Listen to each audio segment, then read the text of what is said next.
Hi everyone. In this video, we are going to discuss one of the most common clauses that you will find in almost every agreement. Well, it is the confidentiality clause. I will tell you what it really means, why is it so important for businesses, and a step-by-step process on how you can draft one too. A confidentiality clause basically is a promise between the parties to the contract to ensure that the confidential information, which is the sensitive information to the business, is not leaked out anywhere else. This confidential information could be their trade secrets, their customer list, upcoming products, marketing plans, anything that is specific to their business relationship, which they don't want out to be in the public. It ensures that whatever information is shared during their business relationship is protected during the contract and even after the contract. Let me take you through 5 essential elements that are present in a confidentiality clause. As you can see, the first and the most important thing while drafting a confidentiality clause is defining confidential information clearly. Now, here you need to explicitly define what is protected. Examples could be technical data, business plans, financial details, trade secrets, or even customer lists. It could be anything that needs protection. Also, clear definitions should be given to prevent ambiguity and ensure that mutual understanding is there about the scope of the clause. That's identification of what is confidential. Once you've defined what confidential information means, you move on to the next part, which is duration of the confidentiality obligations. Commonly, confidentiality clause remain active for 2 to 3 years post agreement, but this could be for an indefinite period also. This extended period safeguards information even after the relationship is concluded, and clearly stating the duration of the clause helps you in preventing any future disputes. The third part is legal consequences for breaching of confidentiality. Now, what is going to happen if either of the party breaches this clause? So here, understanding remedies, deterrents to protect sensitive information should be provided. Now, here you can mention that yes, the injured party, whoever is affected, has legal remedies if confidential information is disclosed improperly. Or claiming damages could be another option because of the breach by the other party. Even injunction could be sought to prevent any further unauthorized disclosure, is one thing that you could mention. The consequences highlight that yes, maintaining confidentiality is important and it is very serious for the business. Legal consequences also could be mentioned, and these definitely serve as strong deterrents against any violations for confidentiality. Now, once you've provided what amounts to confidential, the duration, and the breach, you move on to the next part, which is key exceptions. Now, under which circumstances can confidential information be disclosed? So, here exceptions need to be mentioned. For example, if information is already public, right, that is something that is exempt from confidentiality obligations. Previously known information by the recipient is also not subject to restriction. Independently developed information outside the confidential information is also excluded. Disclosure, which is mandated by law or the court order, also overrides confidentiality clauses. So, if either of the parties are called upon by the court of law and questioned there, this clause will not stand because they will have to disclose the information, whether it was confidentiality or not. So, these things come under exceptions to confidentiality.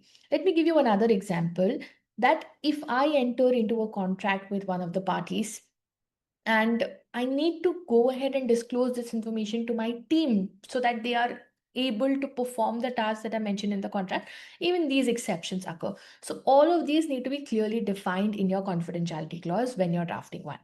So now that you've understood what a confidentiality clause is, what the elements of a confidentiality clause are, let's take a hypothetical situation and based on that, learn how to draft the clause. So let's say that there is a startup called Lumos Tech and they're developing a smart home device. They hire a design agency for this called as Nova Works to create the product's interface and the marketing visuals. Now, Nova Works will have access to the internal product designs. They will also have access to the launch timeline and the technical details. If this information leaks, a competitor to Lumotex could also launch a similar product first, and this could undercut their pricing or affect their sales over. To prevent that, Lumos Tech will include a confidentiality clause in their contract with NovaWorks. This clause will ensure that whatever data is shared with NovaWorks stays private, even if NovaWorks stops working with Lumos Tech. This is the commercial intent behind the clause to protect the company's business interest, to maintain a competitive edge also, and to ensure trust between the parties. Let me walk you through a step by step process on how you can draft this. The first step would be to impose an obligation on both the parties to keep information confidential, and this is how it looks like. You have to write, each party agrees to protect confidential information about the other from only disclosure and not to use it in a way except that is provided in the agreement. You should also ensure that confidential information is only disclosed to employees or consultants to whom necessary, like the example that I gave to you. And you will execute confidentiality agreement with employees or consultants to impose restrictions upon them as well. Each party shall implement operational procedures to protect confidential information from unauthorized use or access. Now, once you have given the obligation to keep things confidential, we move on to the next part, which is to define confidential information and specify what is confidential and what is not. So you can say it means all proprietary, technical, or business information pertaining to the business. It could be a financial condition, product, future plans, the potential products, the trading methods, trade secrets, and whatever your client tells you has to be confidential. All of that comes in here. The scope of this clause should be as broad as possible. The next thing is to provide the duration. I'll just draft it live for you. You can write the obligation to keep things confidential shall be during the term of this agreement and also shall survive for a period of 3 years after termination of this agreement. So you see how simple it is to write it. Now, once you have gone ahead and provided duration of the obligation as well, we move on to the next part, which is providing for consequences of disclosure of confidential information. So you can write, in case of breach or unauthorized disclosure, the affected party shall have a right to claim damages suffered and also approach courts for injunctions or to prevent further disclosure. So now I have provided that there is a claim that can be made, number one, for damages, and number two, for claiming an injunction to stop the other party from further disclosure.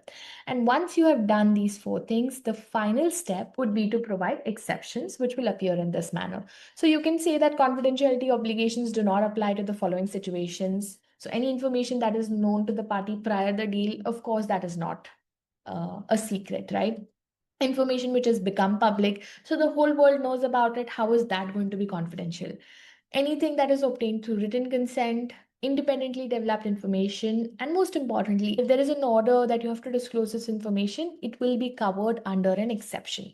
And once you have all of these five parts, this is how you can go ahead and draft a confidentiality clause, which forms a part of a lot of commercial agreements.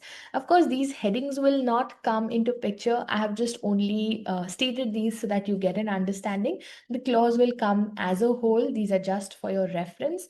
And yes, with these five elements, you are good to go and you've understood how to draft a confidentiality clause. It's an easy but a very powerful way to learn your way into contract drafting. And once you know how to draft a confidentiality clause, you could move on to drafting full-fledged non-disclosure agreements also, which are high in demand. You can do that sitting from your home and just some time to do it, but it's a very good opportunity that you could tap into even as a student or a lawyer. And so many startups, small businesses, they struggle with these, and you could be the one helping them out. Let me know how you found it in the comments. Share your reactions on this video. I'm really looking forward to it, but I will come back tomorrow and teach you another simple clause to start off your contract drafting journey. Hope you liked it. I'm Nidhi signing off. Bye bye.